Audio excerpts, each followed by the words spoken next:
amigos? ¿Cómo están? Bienvenidos al programa número 7 de Sin Falta Investiga. Gracias por acompañarnos, gracias por seguirnos a través de nuestras cuentas en redes sociales, @SinFaltaPY. Les recordamos que también se pueden suscribir a nuestro canal de YouTube, Sin Falta PI, para estar al tanto de todo lo que hacemos. Programa 7, una entrevista especial desde Rusia y un tema recurrente, un tema que venimos tocando. Nos referimos a la Copa Paraguay. ¿Cómo le va, señor Marcos Velázquez? ¿Qué tal, Fede? ¿Cómo está? Un saludo para vos, para la audiencia también. Agradeciendo nuevamente a los seguidores de Sin Falta Investiga, que cada programa realmente con bastante repercusión en las redes, en los comentarios, en el estadio, en las canchas, en todos lados, donde se habla de los temas que estamos abordando a través de Sin Falta Investiga. Y esta vez no es para menos, porque vamos a estar hablando de un tema también muy sensible, digamos, para lo que es el torneo o el fútbol casero, como es la Copa Paraguay. También con una entrevista muy importante con una personalidad, digamos, dentro del ámbito periodístico, investigativo, deportivo, el colega Sergio Levinsky, que está teniendo una rica vivencia en Rusia, que creo que es ya su mundial número tanto, que él nos va a estar comentando. Vamos a preguntarle un poquito. Nos va a estar preguntando, pues ya una experiencia bastante amplia, digamos, en materia de cobertura de los mundiales. Con él también vamos a estar hablando de temas como hacen a la política de lo que es las organizaciones del fútbol sudamericano y fundamentalmente también lo que hace al tema de AFA, ya que él es argentino, y conocer a profundidad el tema organizativo de la AFA también. ¿Qué pasó? El tema de las famosas localías, o más bien, ¿qué pasó de los campos neutrales en la Copa Paraguay? Bueno, vamos a hacer algunos planteamientos y vamos a conversar con algunos protagonistas para conocer su opinión. Y allí me parece nos vamos a dar cuenta que cada uno piensa de manera distinta en algunos aspectos. Nos parece correcto. Justamente por eso recurrimos a varias personas del mundo fútbol para que nos cuenten cuáles son sus sensaciones de estos primeros partidos que disputarán próximamente en la Copa Paraguay. Lo que en principio se dijo que iba a hacerse neutra de la propia Asociación Paraguaya de Fútbol, hoy día nos damos cuenta que no es así. Tras haberse formado el fixture o el programa de los partidos, nos damos cuenta de que realmente existen localías de ciertos clubes, de ciertos equipos, y bueno, eso es lo que llama la atención y vamos a estar comentando un poco con los mismos protagonistas de este torneo. Nos acompaña Pelotas Golti, como siempre, recomendadísimo para el torneo con los muchachos. Bueno, aquí divertite con Pelotas Golti. Así arrancamos, Sin Falta Investiga número 7.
Ok, ya estamos en contacto con Sergio Levinsky, una personalidad en el ámbito del periodismo de investigación a nivel continental, inclusive con libros ya editados.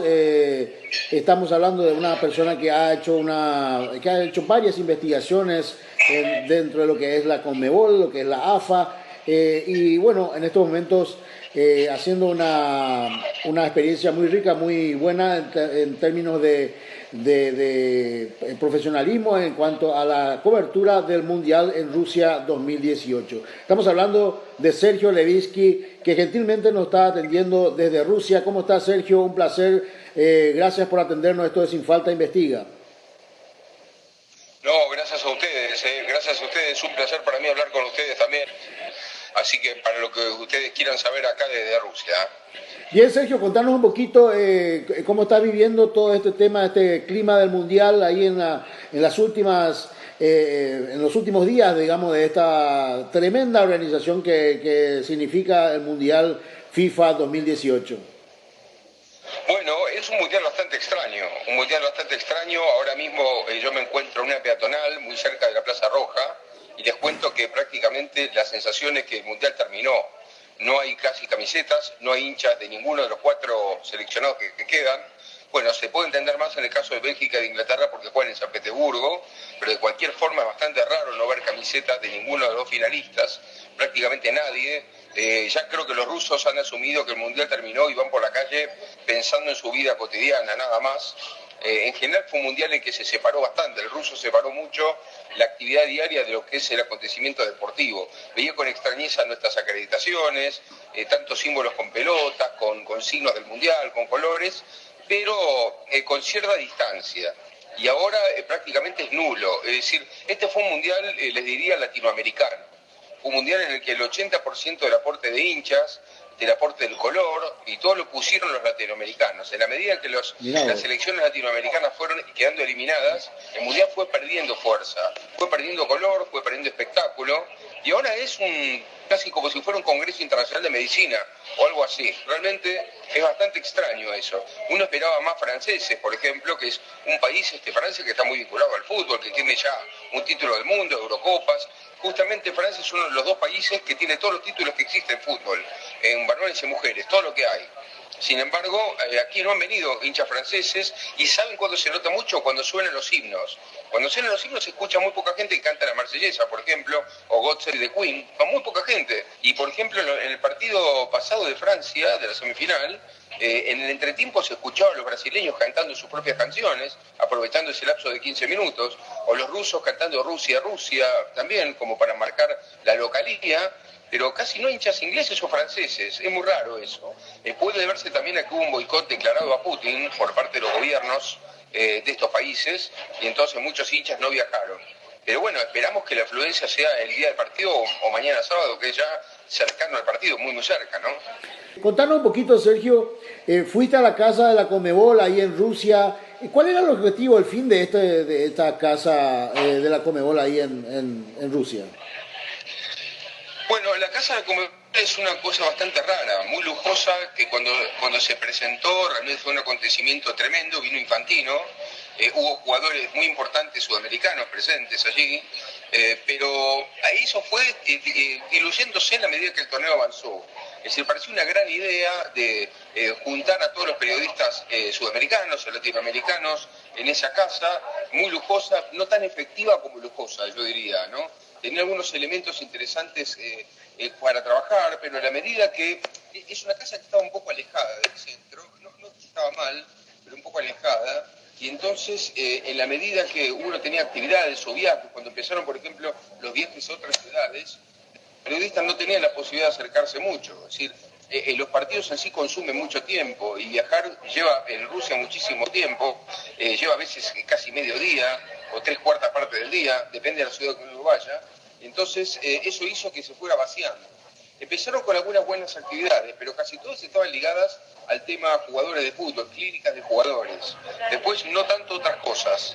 Y me pareció que también los dirigentes no tenían tanta ganas de hablarlo. Metieron a los jugadores de escudo para que fueran los jugadores los que hablaran y pareciera que ellos tenían una mayor comunicación con la prensa de la que realmente tuvieron. Yo les cuento, por ejemplo, que en el partido Francia-Uruguay, apareció de repente en la zona mixta Alejandro Domínguez. Me sorprendió en un partido así. Quise hablar con él, bromeó, puso así un gesto simpático diciendo no tengo nada que decir. Y yo decía, sí, usted tiene mucho que decir, no se me escape. Y Alejandro Domínguez dijo, no me escapó, pero sí se escapó. Se fue por la tangente y se fue por otra puerta. En general, los dirigentes de la Conmebol casi no aparecieron, solamente hablaron aquel día de la presentación de la casa de la Conmebol, después no volvieron a hablar, y me llamó la atención eso. Es decir, fue una casa más para albergar a periodistas, para reuniones sociales que para otra cosa. Uh-huh. ¿Se habló en esa casa de la Conmebol del Mundial 2030 o no? Ellos se refirió, lo más interesante de todo fue cuando Domínguez se refirió a esta traba que quiere poner Europa para que no puedan organizar el Mundial del 30 Argentina, Paraguay y Uruguay por el hecho de que, según argumenta Europa, creo que equivocadamente, ya hizo uno América por haber hecho uno la CONCACAF en 2026. Este es un error, me parece estratégico, porque para la FIFA es un continente distinto a CONCACAF. Es una otra confederación. Por lo tanto, si la CONCACAF, que es otra confederación, organiza un Mundial 2026, otra confederación puede organizar el Mundial 2030 sin problemas. ¿Se notó en algún momento, notaste el impasse que hubo por la elección que hizo Brasil a Marruecos y no a la CONCACAF, digamos, para el Mundial 2026? Efectivamente, Brasil votó por la candidatura marroquí y eso hizo que se generara una gran tensión. Bueno, las declaraciones de Tapia fueron durísimas contra Brasil, durísimas, ¿no? Esto de que el amigo te puede traicionar, que hay que tener cuidado, muy duro. Yo no recuerdo declaraciones así en el pasado ni de Grondona ni de nadie. Declaraciones muy duras el día de la presentación de la Casa de la Conmebol. Las relaciones con Brasil no están bien. Brasil, ustedes recuerdan que ya en la elección de Blatter en 2015 ya tuvo algunas acciones bastante raras. Había unos movimientos, por ejemplo, en la elección de Infantino, por ejemplo, yo me acuerdo que Sarney, hijo, en principio iba a votar en contra de Infantino. Después Uruguay fue el que arrastró a Brasil otra vez hacia el lado de Infantino. Por eso Infantino se decía que iba a premiar a Uruguay por esta acción de Wilmar Valdés, el presidente de la Asociación Uruguaya, pero el origen de Brasil era ir en contra de Infantino en las elecciones. Así que ya Brasil tuvo varios movimientos de estos que no gustaron nada a la Conmebol. Hay como una especie de fracción en la que está Brasil por un lado y el resto de la Conmebol por el otro. Ahora, lo que interpreta la Conmebol en general, especialmente el trío Argentina, Uruguay y Paraguay, es que Brasil no le juega con la misma moneda que cuando ellos apoyaron el Mundial del 2014. Es decir, ahora lo que dicen es claro, Brasil ya organizó el suyo, no le importa nada y no nos retribuye lo que nosotros le dimos como ayuda en aquel momento, ¿no? Es decir, ahora necesitamos nosotros y Brasil no juega para nuestro lado, Brasil no le importa nada. Eso es lo que están diciendo en la Conmebol. Sergio, queremos tu opinión como periodista de investigación sobre esta relación que hay entre Conmebol y AFA, que empezó mal. Sabemos que hubo una intervención, que muchos cuestionaron, criticaron esa intervención. Sin embargo, hoy día la relación Domínguez-Tapia al parecer es cada vez más fuerte. Y bueno, ¿cuál es tu opinión al respecto? Bueno, lo que hizo acá mucho Tapia en este Mundial fue restablecer relaciones con Infantino y con Domínguez. Eso sí, fue un trabajo trató de ser un trabajo muy fino. Toda la AFA se volcó mucho a eso, sabiendo que el fútbol argentino está completamente aislado hasta ahora, ¿no? De hecho, una cosa que ocurrió también, Tapia buscó el cobijo de Domínguez y de Infantino, porque Tapia está muy complicado en su futuro, en la relación futura con el gobierno argentino.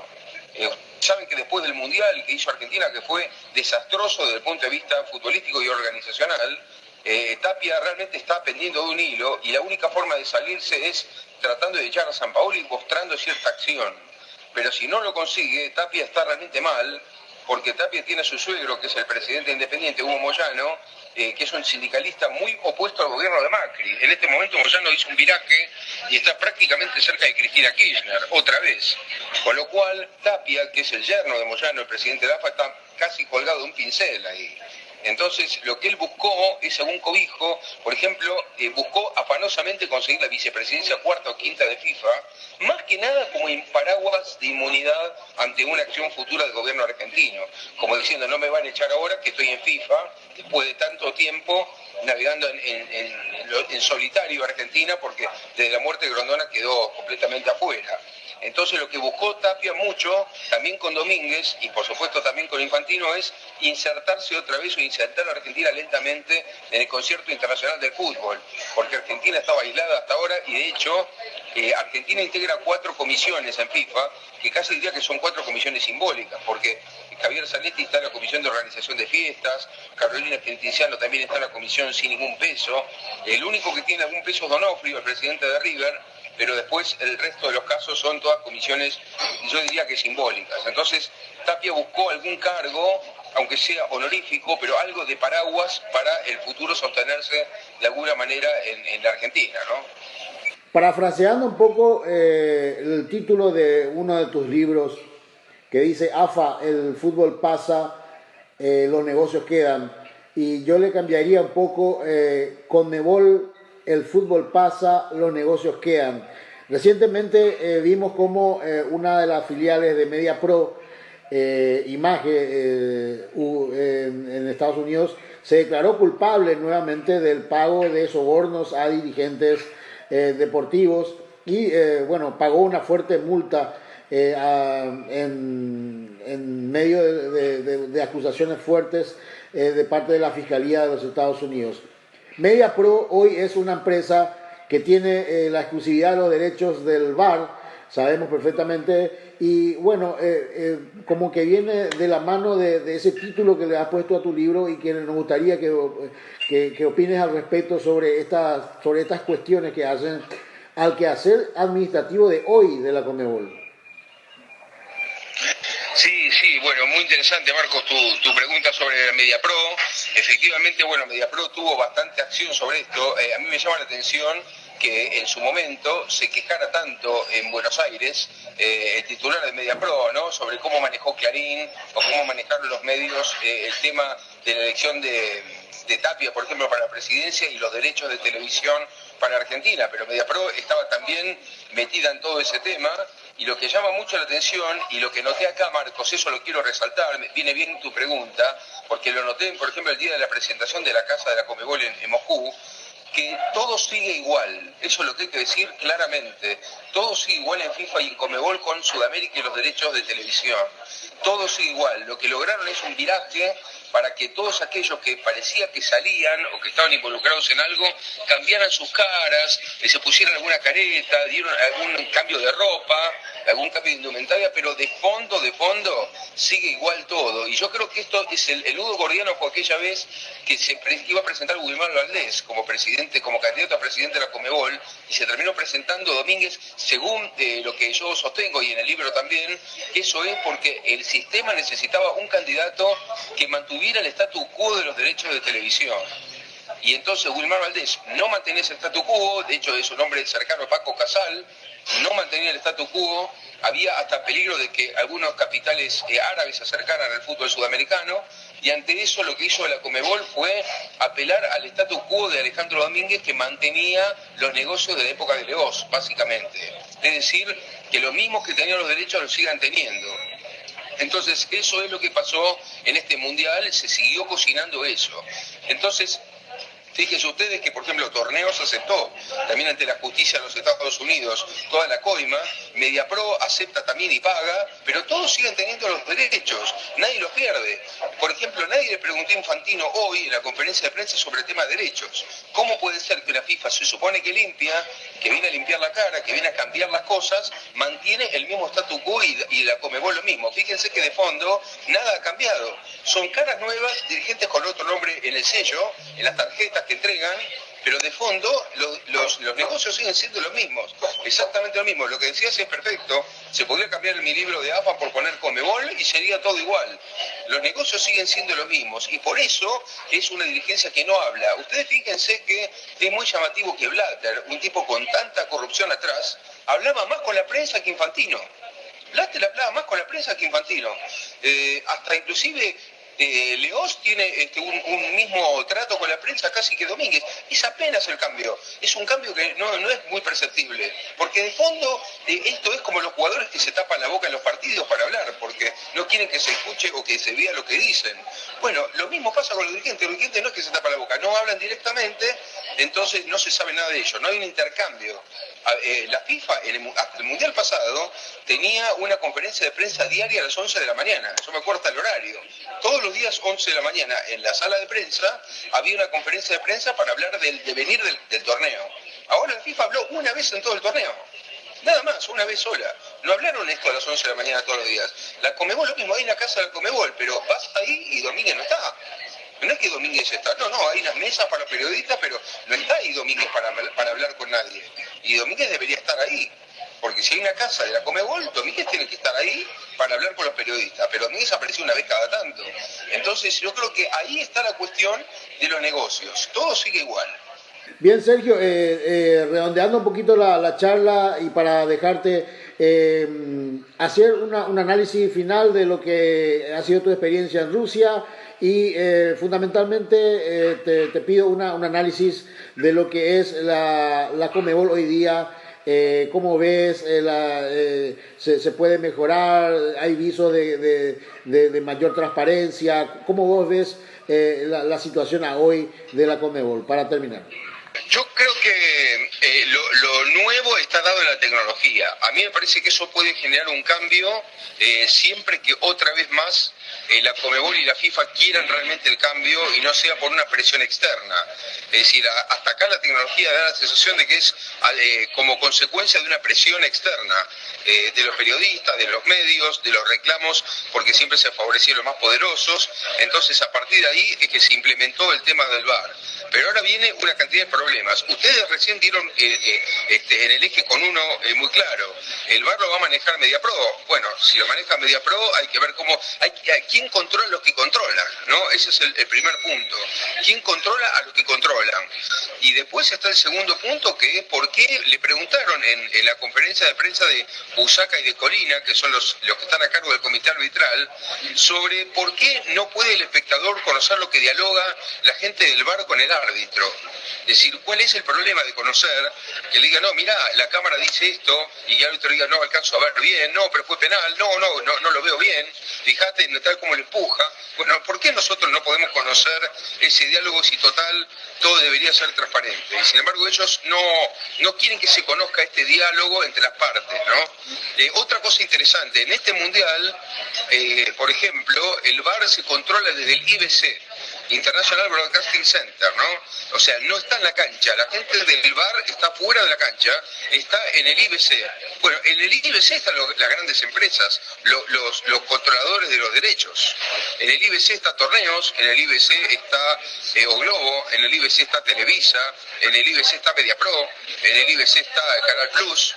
Entonces, bueno, yo me pregunto cómo es el tema de saber si nadie se acerca, si ellos pueden estar en una cabina totalmente aséptica o si ellos tienen algún tipo de contacto con la gente de los grandes medios, porque fíjense que estamos otra vez hablando de la misma cadena de siempre que están detrás de todo esto. Entonces uno se pregunta, ¿el fútbol puede manejarse con total tranquilidad si en el IBC están los tipos que controlan lo que pasa en la cancha y ni siquiera están en la cancha? Yo creo que hay que controlar a los que controlan cada vez más. Es un poco una función nuestra de estar encima de eso y de querer saber cada vez más sobre cómo se maneja, porque fíjense ustedes que antes nosotros teníamos la intención de controlar lo que pasaba en el estadio. Ahora tenemos que controlar lo que pasa fuera del estadio. O sea, ahora nos llevan una parte de la resolución afuera de los límites del estadio. Nos llevan lejos, a varios kilómetros de distancia. Entonces, fíjense, por ejemplo, acá, el centro del IBC está en una zona que se llama Mioquinino, una estación de metro, que está en la otra punta de Moscú del estadio Luzhniki. En la otra punta de Moscú, del otro lado completamente. Para ir al centro de prensa del IBC hay que ir como 25 estaciones de metro o más. Entonces, bueno, ¿quién controla eso? Es muy difícil y nosotros tenemos que tener la lupa puesta porque nos llevan los negocios cada vez más lejos de nuestras narices, ¿no? ¿Cómo ves el tema de la eliminación de los equipos sudamericanos, un mundial sin equipo sudamericano en semifinales y final? Sí, bueno, una cosa, gracias por la pregunta, me estaba olvidando de ese tema. Hay un punto crucial que también hay que volver a analizar, que es el hecho de que Europa va sacándole cada vez más distancia a Sudamérica, porque por el tiempo en el que se juegan los mundiales, por la forma en que está organizado, porque otra cosa que está pasando es que cada vez más Sudamérica va a empezar a no tener más juveniles para las selecciones, porque se van dando jugadores con 15 años, con 16, con 17, y son jugadores que después no pueden jugar más en juveniles de sus países, y eso marca una distancia con los europeos, cada vez más grande. Entonces hay que tener en cuenta también eso, que mucho de la eliminación de varios de los equipos sudamericanos está relacionado con el tema económico, no solamente con temas de fútbol. Cada vez la distancia es mayor, porque los europeos tienen muchos sudamericanos que los tienen ahí desde jóvenes, que los hacen jugar con sus estructuras, tienen unas estructuras tremendas que no tiene de Sudamérica, y se va empezando a notar cada vez más. Hace mucho que no pasaba que no había alternancia en los campeones del mundo. Vamos a tener otra vez un campeón europeo. Tuvimos un campeón europeo en 2006, tuvimos otro campeón europeo en 2014, tuvimos otro campeón europeo en 2018, tuvimos otro campeón europeo en 2010. O sea, en los últimos 4 mundiales dominio total de los europeos. Eso no pasaba antes, pero tiene razón en lo económico mucho más que en lo futbolístico. La estructura está toda dada en Europa. Entonces Sudamérica va perdiendo fuerza y tiene que hacer una estructura distinta. Por ejemplo, nosotros ya estamos dependiendo hasta nuestros torneos locales de tener el tiempo para esos torneos, es el tiempo de Europa. Por ejemplo, en el caso de Argentina, Angelici, el presidente de Boca, dijo claramente que hay que volver a jugar de agosto a mayo, porque así le podemos vender jugadores a ellos. Entonces, estamos pensando en jugar, a lo mejor en el calor tremendo y en el frío descansamos, solamente porque en Europa se juega así, solamente para venderle jugadores a Europa. Entonces, el eje del mundo está en Europa y Sudamérica está perdiendo terreno, tiene que volver a recuperar terreno teniendo su propia estrategia. Ahora, claro, si después la estrategia de la Conmebol pasa por los negocios, no pasa por el fútbol, ¿no?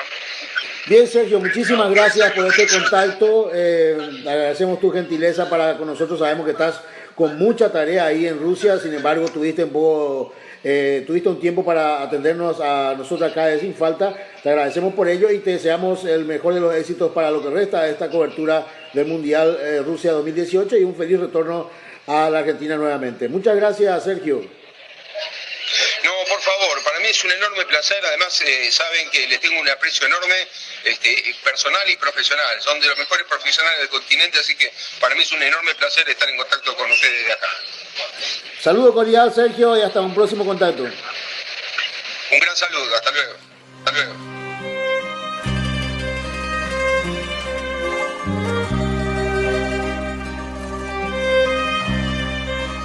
Seguimos en Sin Falta Investiga. Tenemos que hablar de lo relacionado a la Copa Paraguay, el torneo que está próximo a comenzar, con algunas cuestiones llamativas que queremos plantear y por supuesto queremos consultar con los mismos protagonistas, Marcos.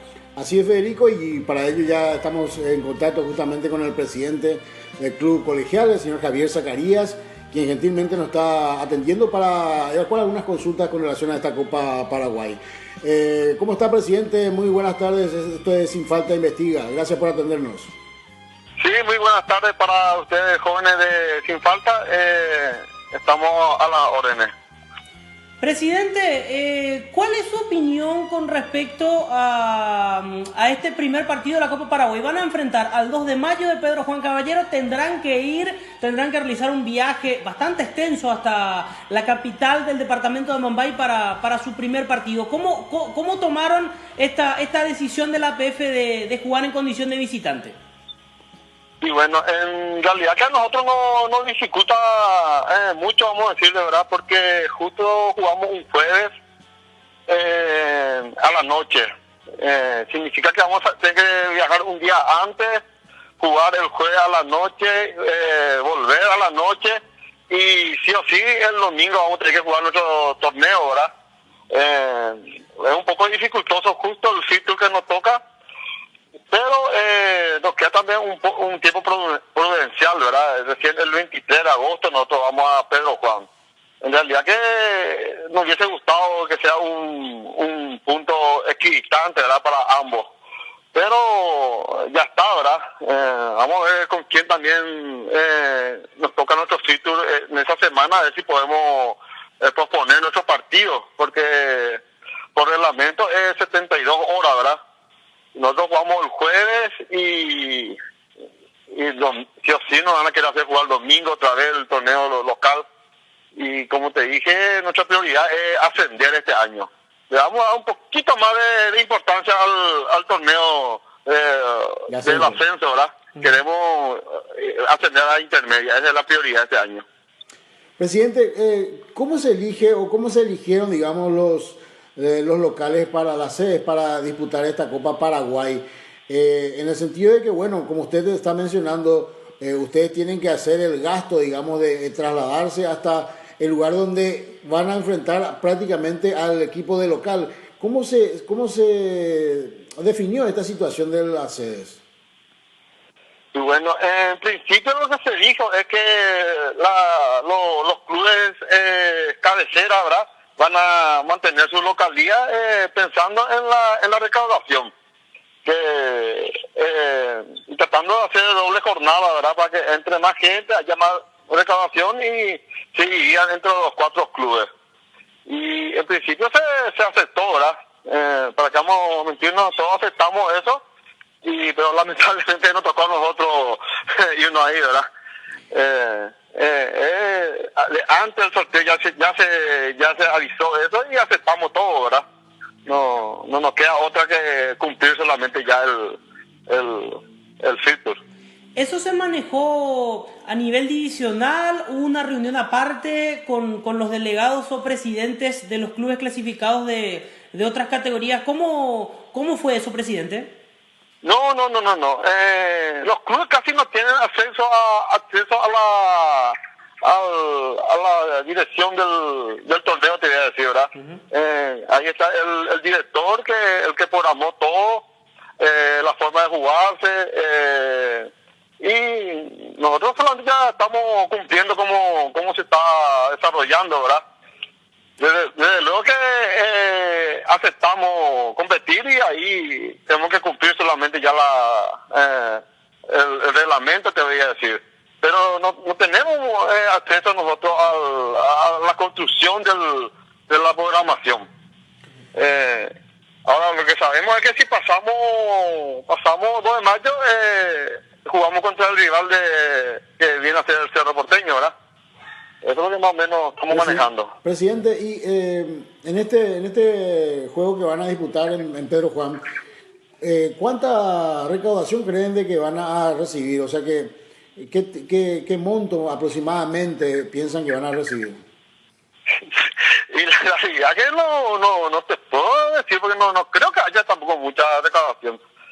Era la idea original nuestra que nosotros propusimos, era que jugar un doble jornada, ¿verdad? Colegiales 2 de mayo, y después se fue Olimpia con su club, ya que Olimpia tenía una deuda pendiente en Pedro Juan del partido suspendido, ¿verdad? Entonces esa fue nuestra idea de nuestro club que propusimos, pero no corrió, ¿verdad? Creíamos que si Olimpia iba a Pedro Juan con la deuda que tenía del partido suspendido, ese estadio se iba a llenar y iba a ser, para los 4 clubes íbamos a recaudar algo, ¿verdad? Pero ahora no creo que haya mucha recaudación, no, sinceramente no le veo mucha esperanza, ¿verdad? Pero ojalá, como yo te dije, en mi caso particular de mi club, nosotros le vamos a dar más fuerza a nuestro torneo.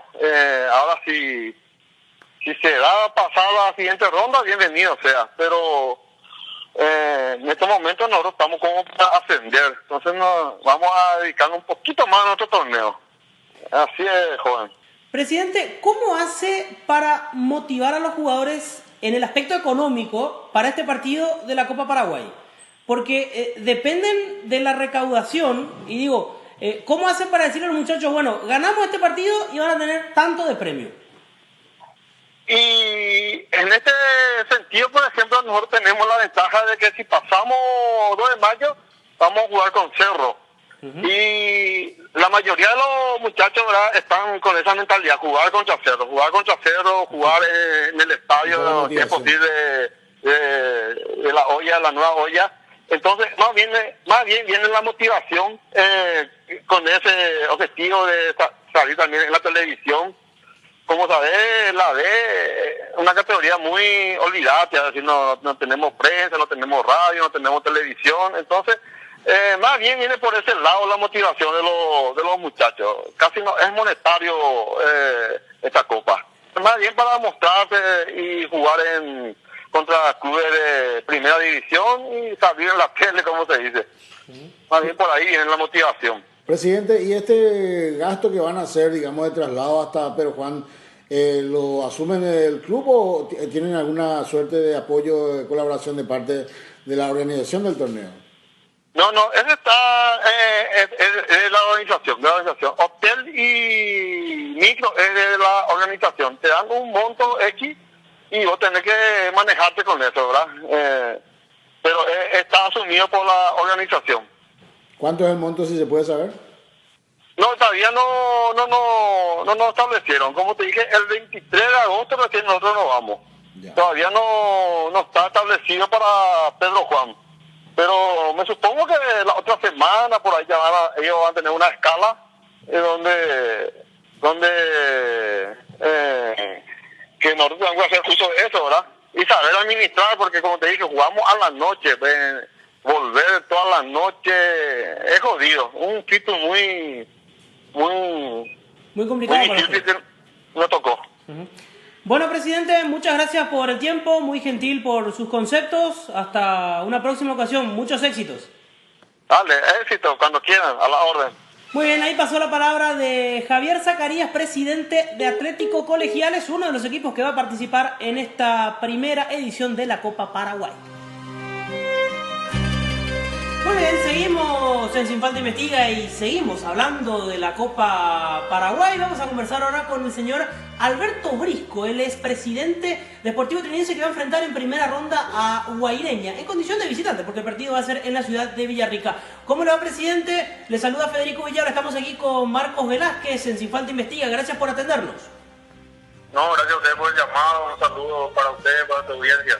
La órdenes. Presidente, ¿cómo tomó el hecho de tener que jugar en condición de visitante este primer partido de la Copa Paraguay? Y viendo las demás programaciones, yo creo que es una constante en la mayoría de los encuentros, ¿verdad?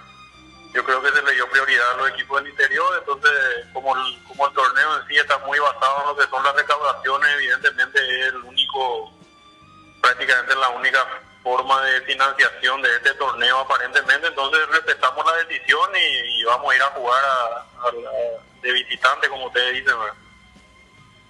¿Y qué pasó con eso de que no habría localía, digamos, o sea, que se tendría que jugar en campo neutro en este torneo, presidente? Inicialmente esa era la información que nosotros manejábamos también, pero como te digo, viendo las demás programaciones, yo creo que fue una constante en la mayoría de los partidos, ¿verdad? Nosotros realmente, independientemente a esta situación, queremos apoyar lo que es el torneo, ¿verdad? Porque yo creo que se necesita y mucho de esto, ¿verdad? Que haya más jugadores que se puedan mostrar, que esa puede ser la idea, ¿verdad? Seguramente después va a haber cosas que ajustar y todo eso, ¿verdad? Pero lo que manejábamos también nosotros desde inicio era que iban a ser canchas neutrales, ¿verdad? Pero como te digo, tratando de entender un poco, yo creo que como son las recaudaciones prácticamente la forma de financiación de este torneo, yo creo que vamos a tener que respetar eso, o sea, respetamos y vamos a ir a jugar ahí de visitante, ¿verdad? Presidente, el horario del partido se marcó para las 14:45 un martes. ¿Cuánta gente cree que puede haber en Villarrica un martes a las 14:45? Y poca gente. Yo creo que es un horario difícil, un día laboral. En ese sentido, sí, yo creo que hay cosas que ajustar, ¿verdad? Por lo ideal sería jugar en un horario, en una cancha que por ahí de la zona que tenga lumínica, algo así que le permita más fuera del horario laboral. En ese sentido, sí, yo creo que se va a perder mucho en el sentido de afluencia de público. Pero va a estar ahí en la ciudad, vamos a esperar que por ahí ayude un poco en ese sentido las instituciones, ahí a ver si de repente fomentan lo que es esta copa y por ahí colaboran un poco con lo que es el desarrollo de este campeonato, porque todos estamos poniendo de sí, ¿verdad? Nosotros no vamos a jugar de visitantes. Entonces, tratar de que ellos pongan un poco también de su parte y llevar la mayor cantidad de afluencia de público que se pueda. Presidente, ¿y no cree que hay una suerte de contrasentido un poco de justificar, digamos, la ida de ustedes, ¿verdad? Ustedes pierden un poco la ventaja deportiva del local como generalmente sucede, y justificar eso, digamos, con la recaudación, pero a la vez se programa un partido entre semana a la siesta, horario de trabajo, y bueno, no cree que hay un contrasentido un poco en esa situación. Y vos sabés que pensándolo así podría ser, ¿verdad? Pero como te digo, la idea pues la idea general de lo que yo estoy viendo que es yo creo que todos los equipos, o sea, que participantes, los que ya participaron y los que ahora vamos a entrar a participar, están poniendo su máximo esfuerzo porque es un torneo con muy poca financiación, ¿verdad? O sea, es un torneo más o menos a pulmón, ¿verdad? Entonces, yo creo que la idea es que el torneo salga de la mejor manera, que tenga continuidad, ¿verdad? Y siempre va a haber cosas que ajustar, ¿verdad? Siempre va a haber cosas que ajustar. Como te digo, ojalá las instituciones del Guairá, la parte gubernamental, qué sé yo, ¿verdad? Apoye el campeonato ahí, de repente que sea así como una causa deportiva de la zona, ¿verdad? Entonces, que todos colaboremos y pongamos de nuestra parte, porque es un esfuerzo, como vos decís, nosotros también estamos poniendo todo de sí, ¿verdad? Vamos a tratar de poner el mejor equipo, y eso cuesta, ¿verdad? Como te digo, nosotros también estamos comprometidos en nuestro campeonato, entonces vamos a poner todo, cada uno de su parte, y yo creo que la idea, como te digo, es que este torneo en su comienzo salga ya bien, ¿verdad? Entonces que tenga continuidad, ¿verdad? Que se pueda hacer el año que viene y así, porque, como te digo, yo creo que se necesita ver más opciones de jugadores y no concentrarnos tanto en lo que es solamente el campeonato de primera división, que por cierto es está muy concentrado en muy pocos equipos, ¿verdad? Creo que en toda la región, en la zona, es el torneo con menor cantidad de equipos, entonces se reduce el margen de cantidad de jugadores que se puedan ver y eso afecta en todo, ¿verdad? Bueno, presidente, muchas gracias por atendernos. Le mandamos un abrazo, muchos éxitos. Igualmente para ustedes, su programa, y éxitos. Muchas gracias. Ahí pasó la palabra de Alberto Brisco, presidente de Sportivo Trinense, que va a enfrentar a Guaireño en su primer partido de la Copa Paraguay. Continuamos en esta emisión de Sin Falta Investiga. Seguimos conversando con protagonistas referentes a la Copa Paraguay. En este caso vamos a hablar con Carlos Ríos, presidente del Deportivo Caaguazú. Presidente, le saluda Federico Villalba. Estamos aquí con Marcos Velázquez. Esto es Sin Falta Investiga. Gracias por atendernos. ¿Cómo le va? No, le agradezco a ustedes por el espacio que me dan y un saludo cordial para hoy y cañar a la audiencia. Está mal la orden. Presidente, ¿cómo toman ustedes el hecho de ir hasta Pedro Juan Caballero? Su primer rival va a ser Independiente, equipo de dicha ciudad proveniente del torneo de UFI. Tendrán que hacer un viaje bastante extenso para su primer partido en la Copa Paraguay. ¿Cómo se tomó por Caaguazú esa situación? Y bueno, tenemos que acatar lo que dice la Asociación Paraguaya de Fútbol, la organizadora de este torneo. Ahora vamos a viajar a Pedro Juan. Ya hemos viajado esta temporada para enfrentar a los de mayo, ahora vamos a viajar para enfrentar a la Independiente de esa comunidad. El próximo 24 de agosto vamos a debutar oficialmente, vamos a jugar partido doble turno, nosotros vamos a jugar a primera hora con el Independiente y luego el partido fondo va a ser el equipo de los de mayo, el equipo local, y van a enfrentar a colegiales, ¿verdad? Y tenemos que agastar, ¿verdad? Una el organizador del torneo, y vamos a viajar esa fecha para cumplir nuestro compromiso. Ahora, lo más importante de este torneo, creo que también se se va a dar oportunidad a chicos jóvenes de 19, de 21 años que van a sentar plaza en los partidos, ¿verdad? Importante porque a pesar de que es un torneo experimental, lo importante es que empiece y yo creo que cada año se va a ir puliendo, ¿verdad? Una vidriera, una oportunidad para los jugadores, porque los partidos van a ser televisados de forma directa por la gente de Tío, ¿verdad? Presidente, ahora usted mismo estaba diciendo que es una vidriera y de hecho los jugadores creo que la motivación que tienen más que económica es la de mostrarse justamente en este torneo de manera que puedan ir creciendo en materia deportiva. ¿Le parece justo, digamos, que los clubes como el caso de Caaguazú, por ejemplo, renuncien a la localía y vayan a jugar de visitante ya con esa pérdida deportiva, por llamarlo de alguna manera, de ese juego de visitante? No, en un principio se había manejado ya este sistema a raíz de que el Independiente debe ser un equipo de menor categoría, ¿verdad? Entonces, como el Deportivo Caaguazú está en la segunda división, nosotros vamos a viajar, ¿verdad? Ahora, si nosotros pasamos esta serie, enfrentaríamos al ganador de Guaraní en la capital y el Tacuarí, ¿verdad? Si pasa Guaraní, nosotros ese partido ya vamos a fichar el local, así está estipulado, ¿verdad?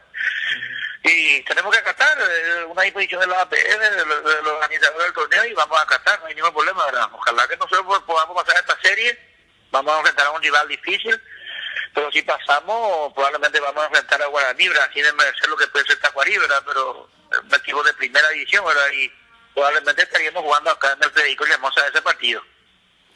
En líneas generales, presidente, ¿cómo ve usted la organización de este torneo de la Copa Paraguay? Bueno, un torneo experimental, se va a jugar por primera vez, ¿verdad? A lo mejor puede tener algunas falencias este primer año, pero cada año se va a ir puliendo, ¿verdad? Pero lo importante es que está empezando ya y, como te dije, ¿verdad? En principio va a ser una vidriera para los jugadores, ¿verdad? Porque van a sentar plazas chicos de 19, 20, 21 años. Y van a tener la oportunidad de mostrarse porque todos los partidos van a ser televisados por ti, ¿verdad? Una vidriera importante para los atletas. ¿Cuánto creen ustedes se puede recaudar en esa jornada con 2 partidos en Pedro Juan Caballero?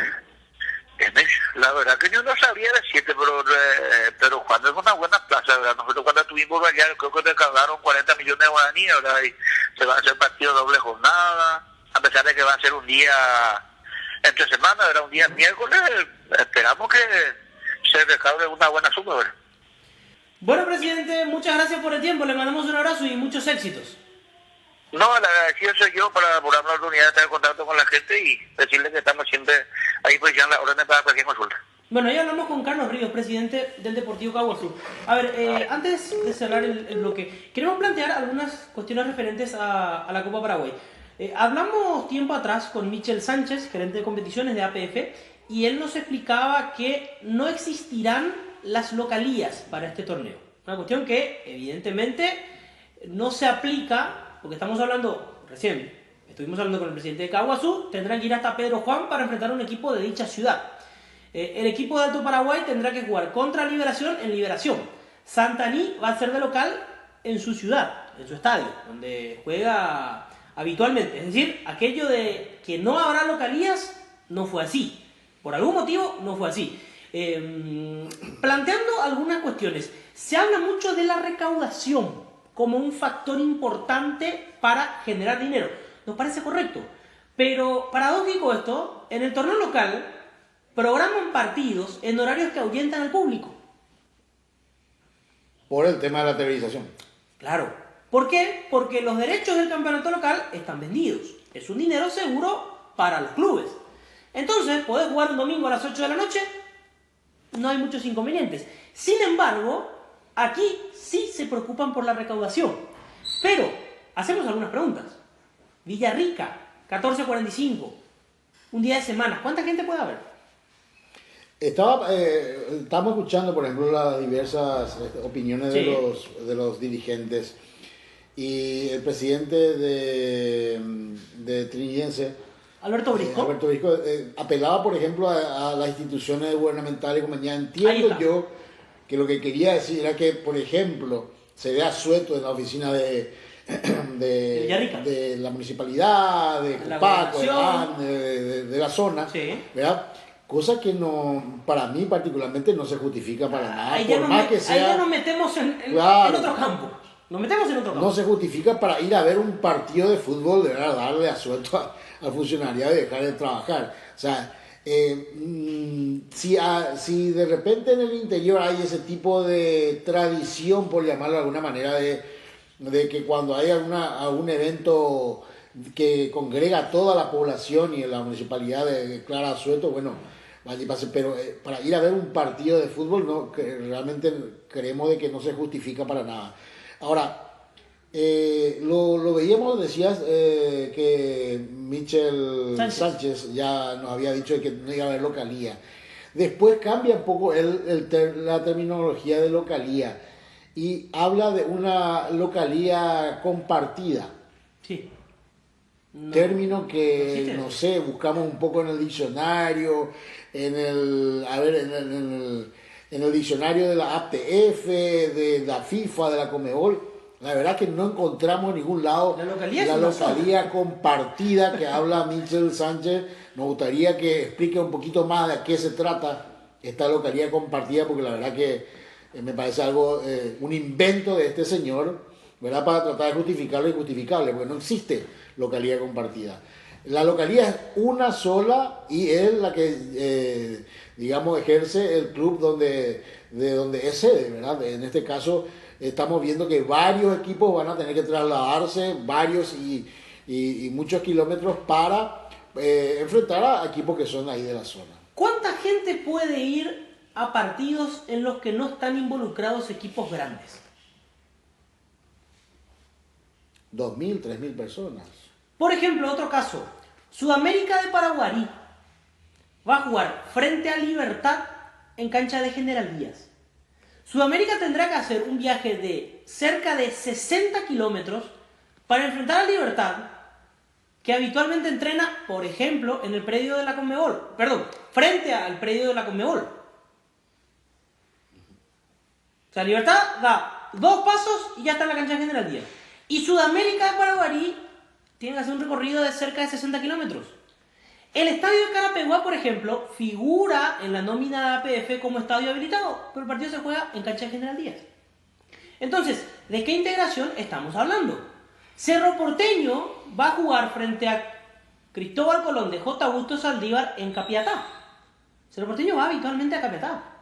Olimpia va a jugar frente a el equipo del ascenso de la ciudad de Areguá en Luque. ¿De qué integración estamos hablando? Y en contrapartida, un equipo como Alto Paraguay, ¿verdad? Tiene que hacer, 600 o 700 kilómetros para llegar a la sede, ¿verdad? De disputa de este torneo. Sí. Pareciera ser como que se quiere ya limpiar, digamos, en esta primera fase de este torneo a los equipos que de alguna manera representan también costo para la APF. ¿Te parece? Recordemos que Alto Paraguay tiene que venir desde muy lejos y tiene que pagarle todo el traslado, la estadía a los muchachos, ¿verdad?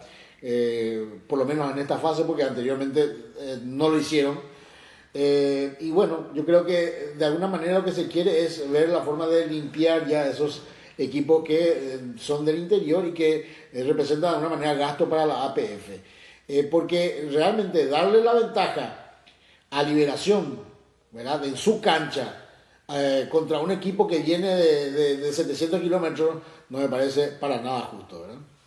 Bueno, cuestiones que planteamos aquí en Sin Falta Investiga, todo lo relacionado a la Copa Paraguay, torneo que nos deja algunas interrogantes, torneo que comenzará próximamente, una de las nuevas propuestas de APF para nuestro fútbol.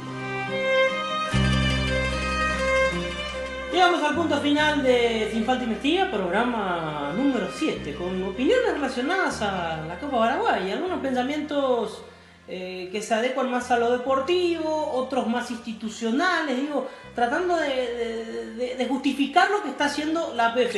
Desde aquí queremos aclarar que, por supuesto, estamos siempre tratando de apoyar cualquier cuestión que signifique el progreso o alguna mejoría del fútbol paraguayo en sus distintos aspectos. Simplemente que notamos ciertas desprolijidades en el manejo desde el comienzo, y lo dijimos, no empezamos ahora, lo dijimos tiempo atrás, en todo lo relacionado puntualmente a la Copa Paraguay.